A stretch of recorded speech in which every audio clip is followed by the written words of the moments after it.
Well, Tommy, our first guest is Roy Keane! Oh, wow.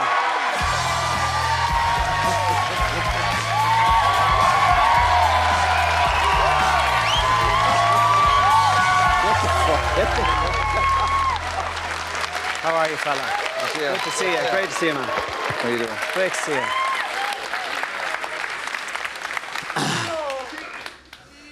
It's like looking at myself. Younger version, obviously. No football this weekend. Obviously not, no. No, break this weekend. Yeah. A few days back in Cork, and I thought I'd take a trip up to see you. You're in good shape, fella. Not too bad. Too bad. It's weird. I saw a charity match that you played in Anfield a while ago, and it's amazing though. Even though you look in good shape now, there's a world of difference between that and good soccer shape, isn't there? Yeah, of course. Yeah, yeah. I mean, you look chunky on the pitch. You don't look chunky now. No. But you were whippet back then. Yeah, and if you're going to play in a charity match, do not come on for the last 15 minutes.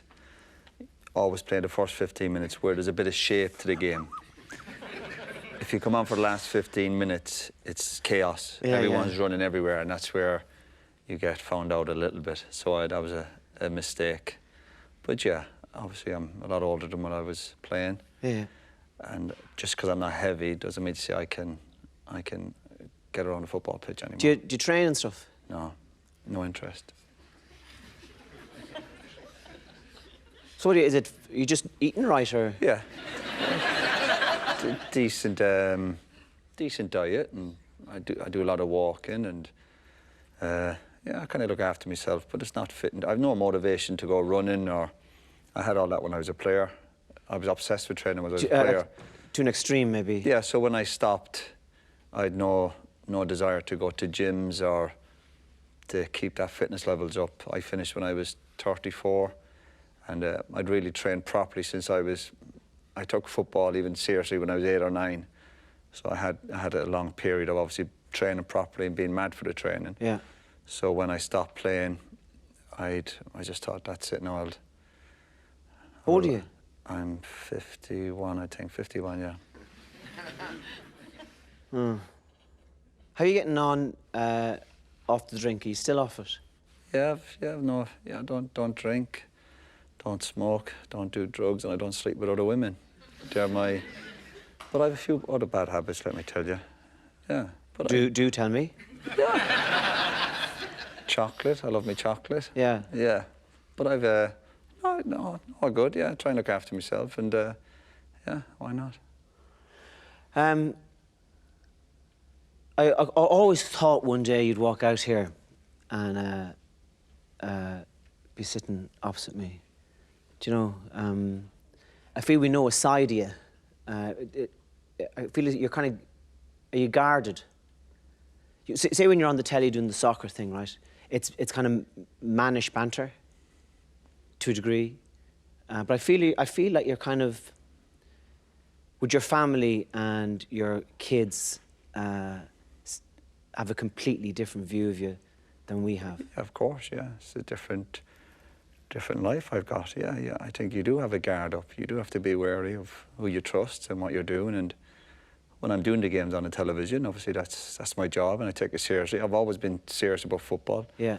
So yeah, of course there is an element of watching your back, because you know, people always look... But who'd be out to get you? I didn't say anybody was out to get me. You kind of implied it by saying watching your back. No. Yeah. No, you just have to be wary of people crossing a line with you. Because what happens is, you know, if you're in the public eye and people think they get to know you, and all of a sudden they don't know what boundaries they have with you, then yeah, you have to let people know where that line is. Because people are quite happy to cross it.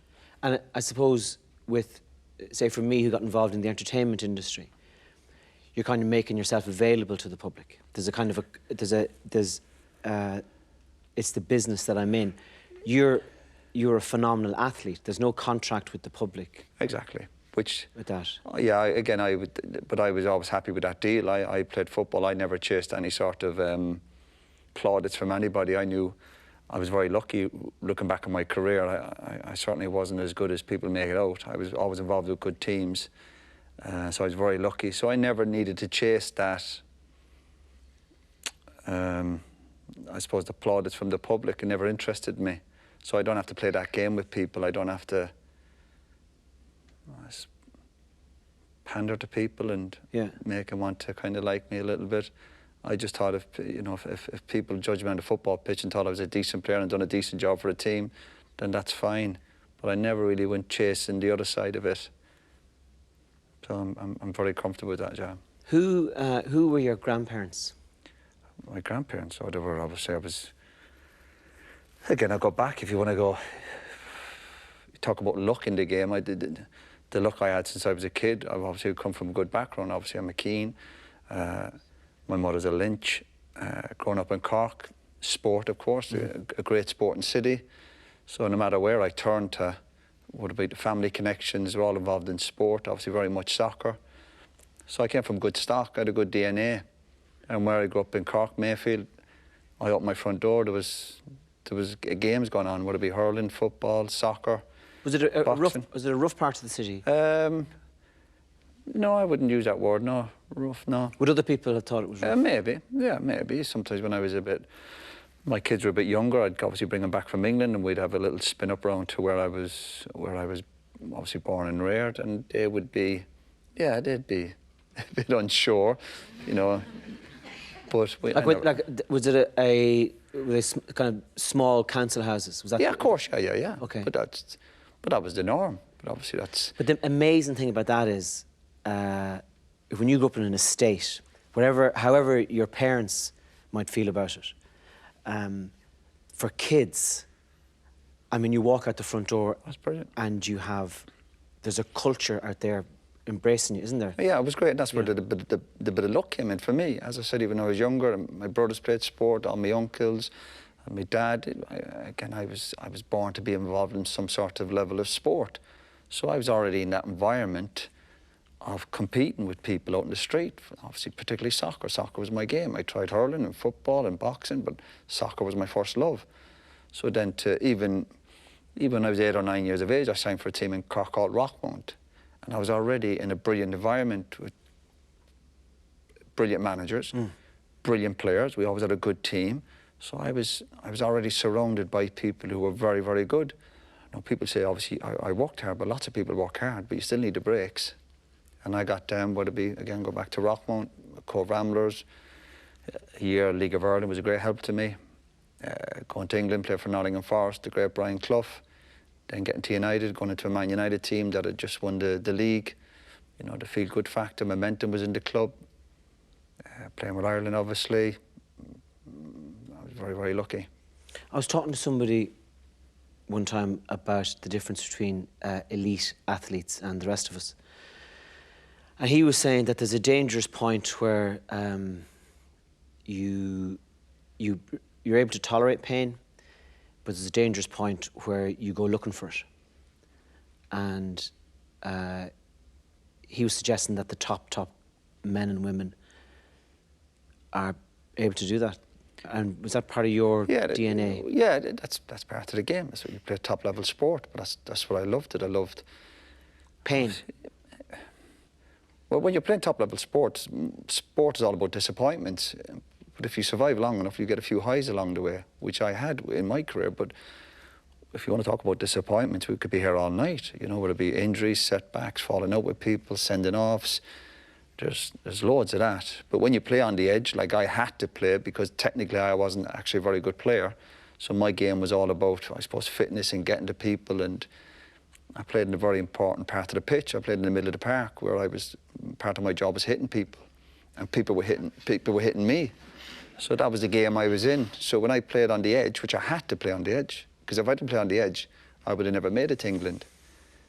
And with that, there's going to be a cost. There's going to be red cards. There's going to be injuries. A lot of my injuries happened in training, just by, I always say, you train how you play. Would you?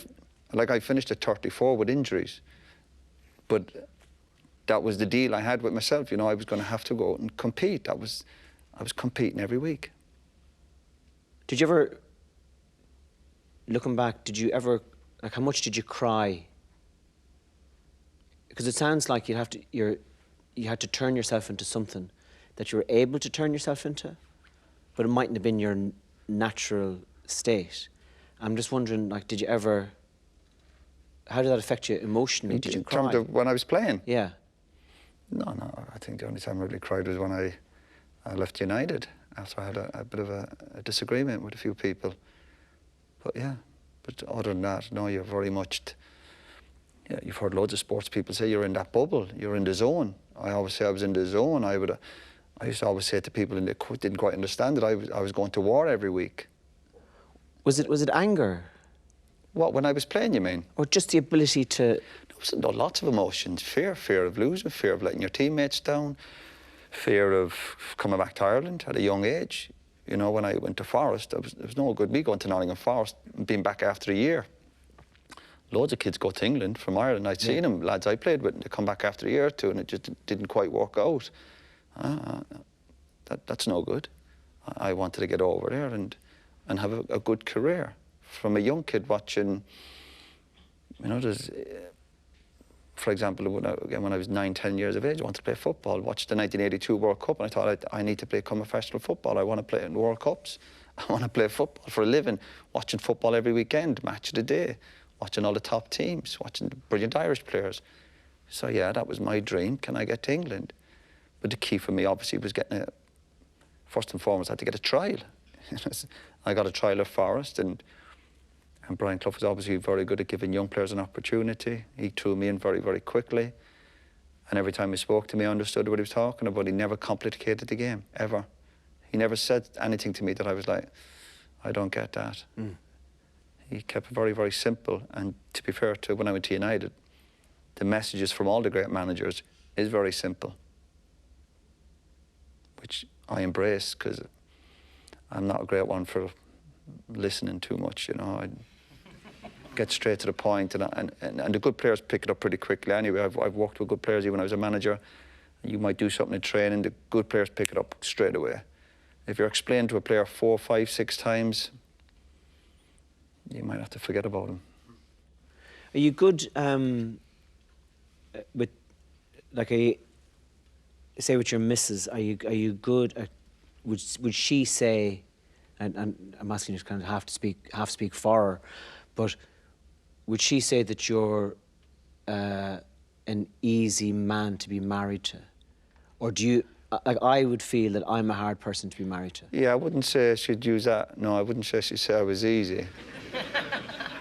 That's just a guess, you know. No, I wouldn't say she'd say I was easy. What do you find difficult about being married? And I don't mean, like, so let me just...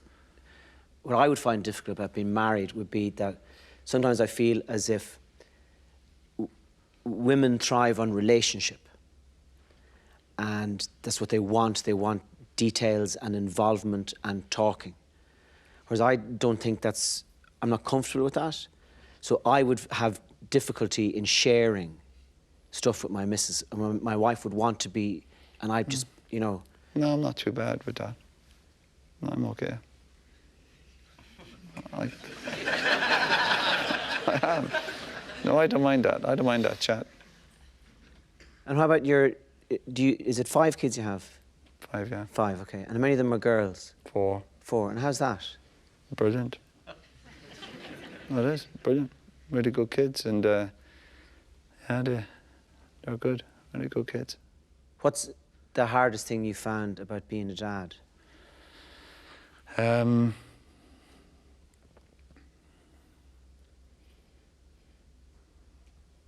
No, Are you fucking kidding me, are you? No, I'm okay. Really? And obviously when they get a bit older and they... Yeah. I suppose boyfriends and that type of carry-on, yeah, that can be... I'd say it'd be fairly intimidating meeting you now, in all fairness. Very surprised. Clint Eastwood in the kitchen. No. No, that's surely that's the same for everybody.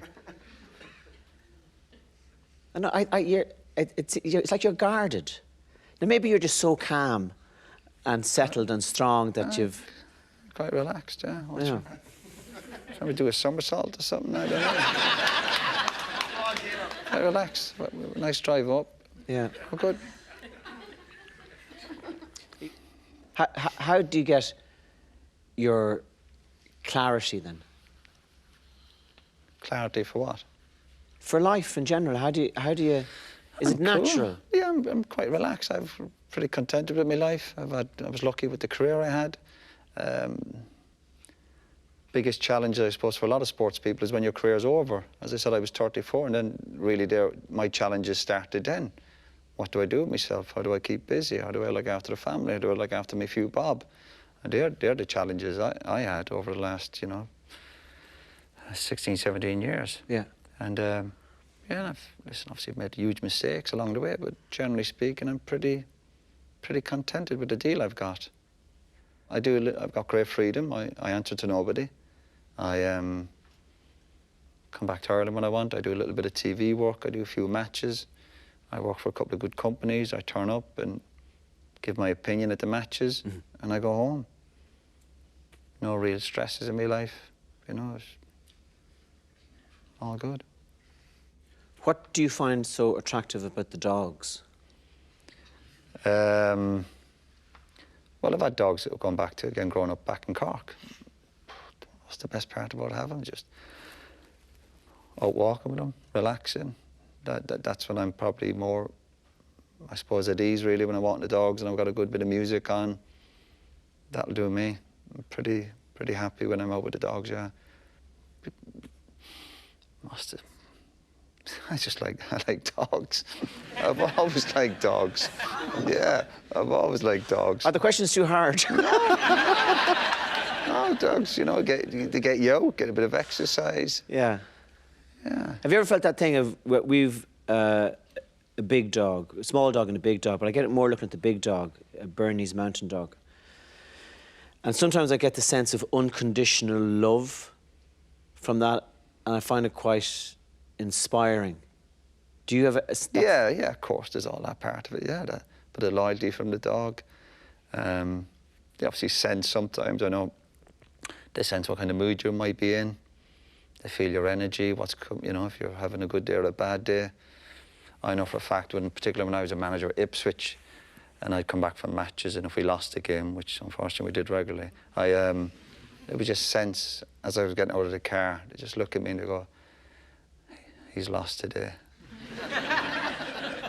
So whatever energy I was giving out, they'd pick up on that, and then they just might go hiding for an hour or two. And yeah, but the dogs give you that unconditional love, and they're loyal, and they don't ask any questions, I suppose. We're going to take a quick break, and Roy is going to stay with us, so we'll see you in a few minutes.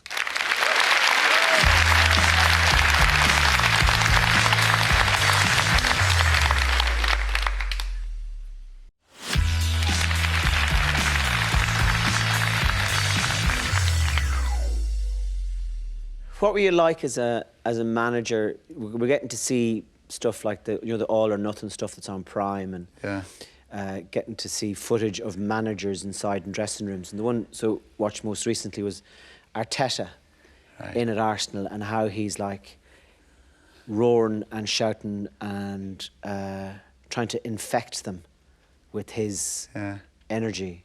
What were you like in dressing rooms? It depends how the game was going, what mood you were in, what you felt the players needed. Sometimes it is, you have to obviously have a go at them, but sometimes then it's a case of, look lads, just liven up. It depends. You smell what's going on in the dressing room, what you think the players might need, and sometimes that might be just, you don't have to say too much. Obviously there's this perception out there that I would be a ranter and raver. Anyone who's ever worked for me, I'm on about a good few games, I was far from that. But obviously I've not seen the Arteta one, but I've seen plenty of other documentaries. You see managers, and again, every manager is different. Did you have that thing of looking for a father figure when you went to England? No. But I was surrounded by good senior players. Stuart Pearce, Des Walker, and Nigel Clough. Throughout my career, I've had great examples. Senior players, you've probably heard it many times before. Senior players at your football club are massive. They set the tone, how they train, how they behave, how they speak to the staff. I went into the Forest dressing room, again, 18, 19 years of age. Stuart Pearce was there, the captain of England. Great example for me, Stuart Pearce. I'd be watching him in training, getting ready for training. It's like we're going into a match, just getting in the zone, ready for training. And again, I always looked at players, even out at United, brilliant players, Brian Robson, Brucey, Cantona. You always think these lads might take it easy, but the top players don't. They don't switch off. Stuart Pearce didn't switch off. Brilliant player. I had it with Ireland, really good senior players around me. Andy Townsend, captain, Kevin Moore and Paul, Dave O'Leary. Just players you could look up to and just go, listen. And I wasn't sitting down having a big chat with anybody, just watching how they trained, how they treated people, how they treated the staff. I loved all that. I was a student of the game or a sponge. I admire the people, the senior players who I was surrounded with. Then before you know it, you're a senior player. You've played 300-400 matches. You've played 30-40 games for Ireland. And people are looking at you, and then you're hoping, obviously, you're setting an example. And it doesn't mean to say you have to got a halo above your head. I was drawn to the players as well who had a bit of an edge, of course. And that would include people like Brian Robson, Paul McGrath, these lads, you know. They know how to enjoy themselves as well. You've had big peak experiences as an athlete. Just as you're talking there, when you mentioned Ireland, I was thinking about the time in Giant Stadium in New York. You know, think about all the peak experiences you would have had with United. I mean, they're big things for a fella to go through, aren't they? Yeah, but that's what you're in the game for. You know, you want those moments because you don't get many.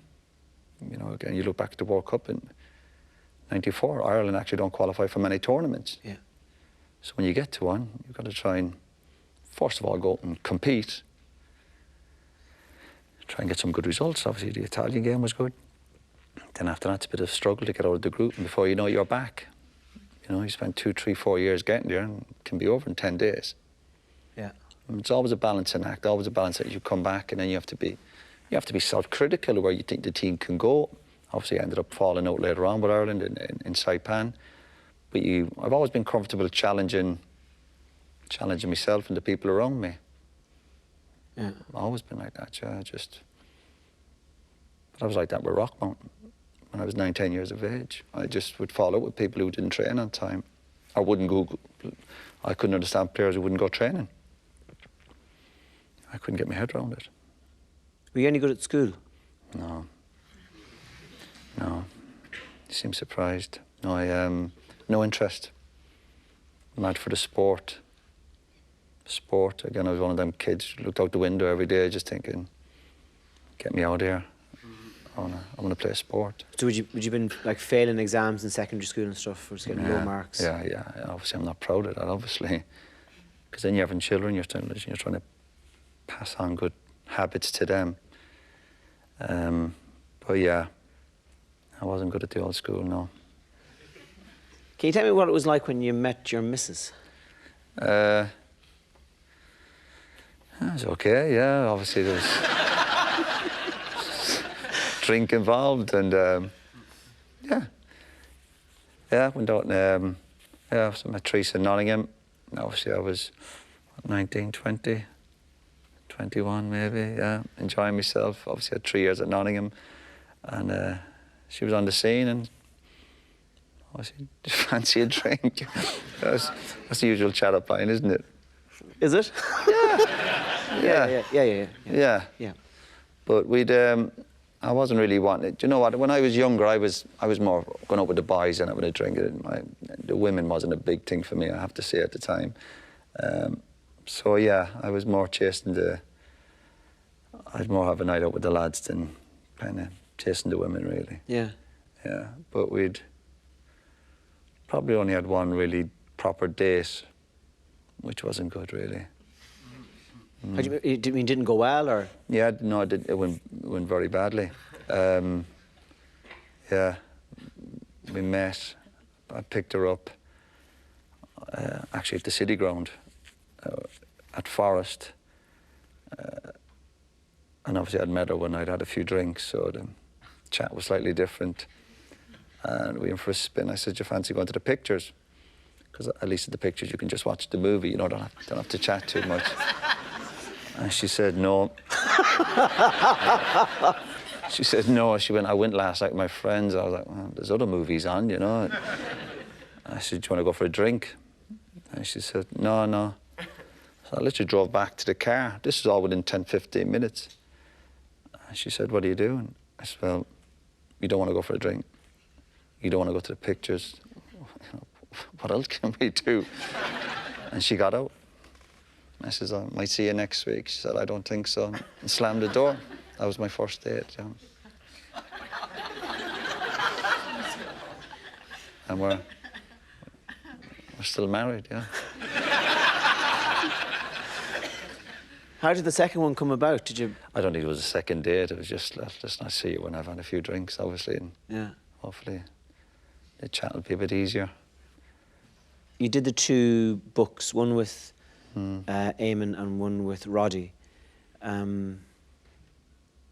What surprised you when you went kind of digging in the past? Well, the mistake I made with the first book with Eamon was I was still playing. That's not a good idea. I was still playing. And I was talking about distraction when you're a footballer. So I would have to meet Eamon every couple of weeks, and I'd come over, he'd come to Manchester, and then you're obviously getting things off your chest maybe. And ultimately, obviously, I was still playing, so I was obviously going to get in trouble with the FA, so I was charged. And when you're playing top-level sport, you don't need the extra stresses in your life. Oh. So I brought that on myself, really.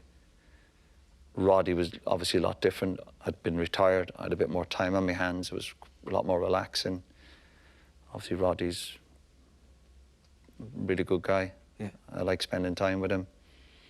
But the difference with Eamon, as I said, I was in my mind, I was a player. And obviously, when I said a few things in the first book... Like what? I can't remember. No, I spoke about, you know, players that might have irritated me when I was playing. And then when you go along them lines, that you're maybe looking to get back at players, then the FA, they're going to be all over it.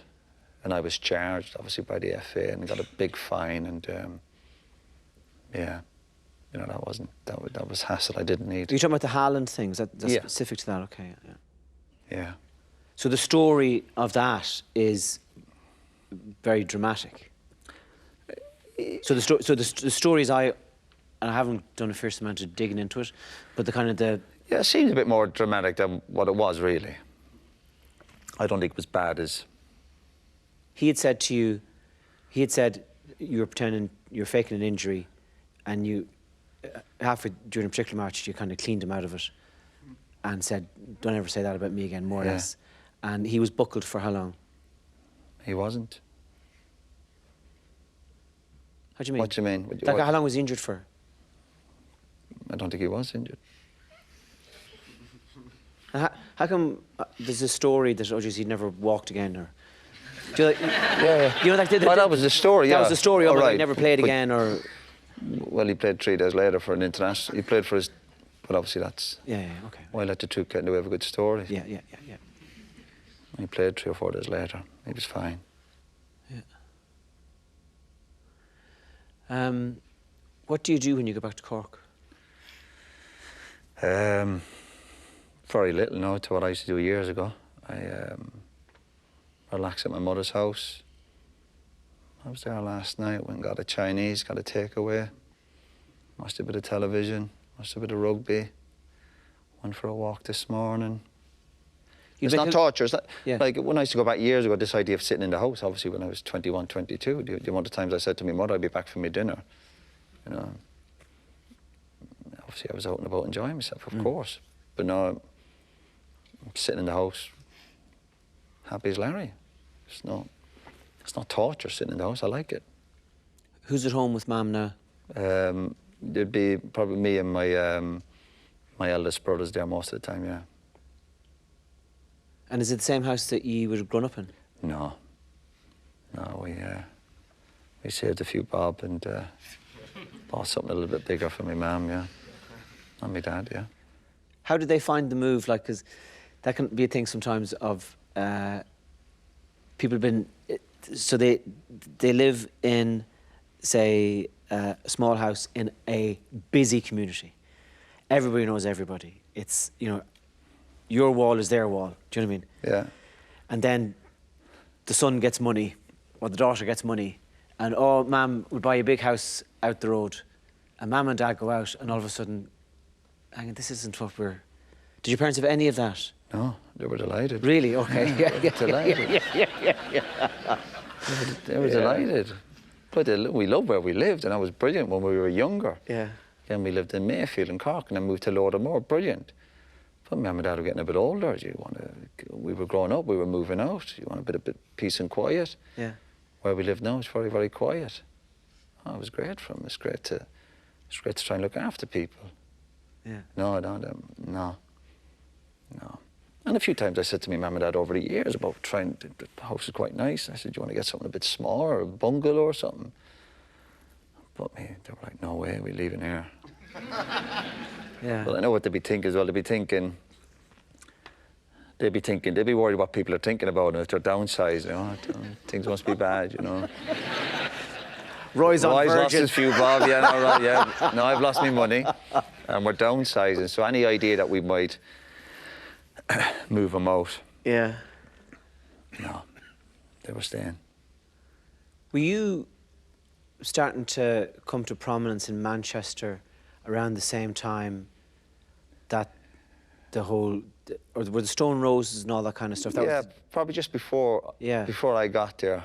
But I suppose I wasn't at any of that. Stone Roses, yeah, I don't mind them. Happy Mondays are fine.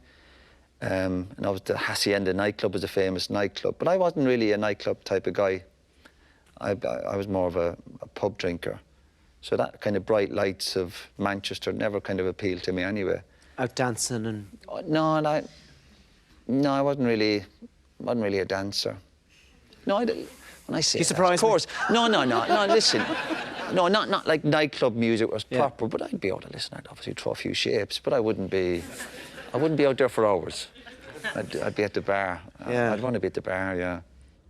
But obviously the football was key for me. So I wasn't worried about the city. I was never drawn. It was about what the club stood for. So when I went to Man United again, they just won the league. You know, there was momentum at the club, feel-good factor. Brilliant dressing room. I walked into an amazing dressing room. Brilliant characters. I loved the pressure. I liked Old Trafford. I liked the badge. I liked the training kit. I liked everything about the club. People always looked at me and thought I was a good leader and all this carry on. But United was full of leaders. We just showed it in different ways. I was probably a bit more vocal as I got a bit older and the way I played. But when you're in a dressing room full of lads who wanted to win and who could play, there's a chance you're going to win a few trophies, let me tell you. Yeah, you excelled in something that people... That's like... You're a phenomenal athlete, and you're saying, you know, oh, I was surrounded by good people and that, but you were phenomenal at something that you need to be brilliant just to get into. You know, it's you're sitting here across from me, and you're one of the most, and this is an amazing thing to say, you're one of the most incredible athletes this country has ever produced. But No buts, no but nothing, Roy. That's the truth of it. You can't lead a global soccer team like Man United. Lead them if you're just a journeyman player. It's easy to lead good players and good characters. Very, very easy. It's hard for you to take a compliment, is it?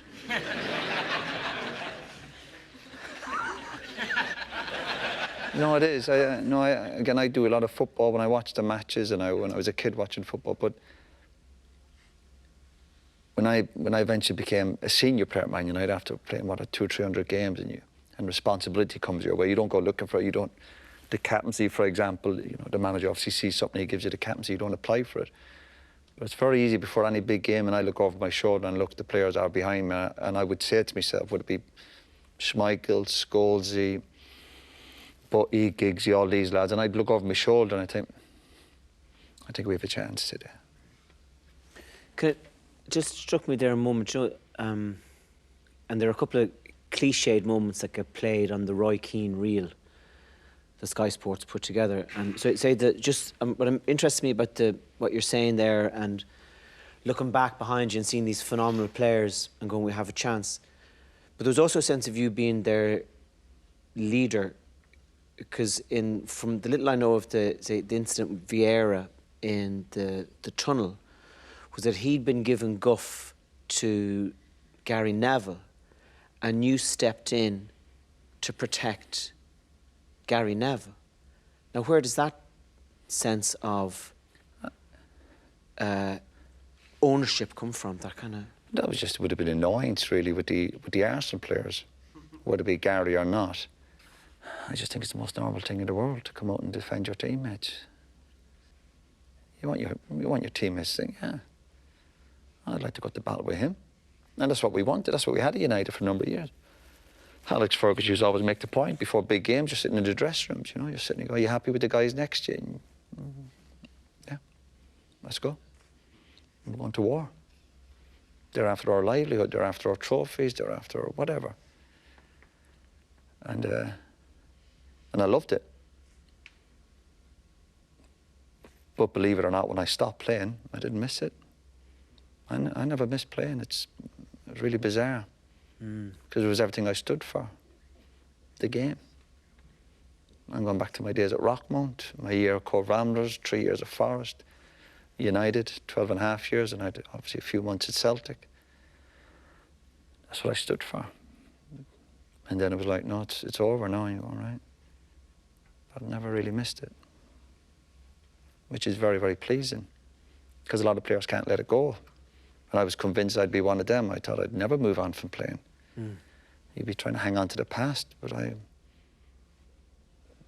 honestly, it was brilliant. Because I knew in a part of my mindset was with the injury, I knew I'd given everything anyway. Yeah. Now, listen, it wasn't everyone's cup of tea, obviously, and there's a few fallouts along the way. But physically, I knew at the end, like my last season, I tore my hamstring 3 times because I knew I wasn't running properly, because fitness wasn't right, and you're taking painkillers for training. I went up to Celtic. I was quite embarrassed to be up at Celtic, picking up wages, and that's why I said, no, I can't do it. I'm too embarrassed. Physically, I can't do it. So when I stopped, it was like that. Move on. But I've been lucky because I've obviously stayed involved in football. Management. Obviously working with Martin with Ireland, did a little bit of TV work. Now, I'm still part of a team, you see. Even when you do the TV work, you're still part of a team. Even at the World Cup there, we got ITV, there's other pundits there, there's lads I used to obviously kick lumps out of. And to be fair, they kick lumps out of me, and now you're, how you doing on it? But that's what you have to do, you get on with it. Because a lot of ex-players do sit around and think, you know, poor me, but you have to get off your backside, and you have to get out and do something. Coaching badges, the TV work, and whatever it might be. You have to go there and survive, I suppose. Yeah. You're a born leader anyway, do you know? No, I don't see it that way.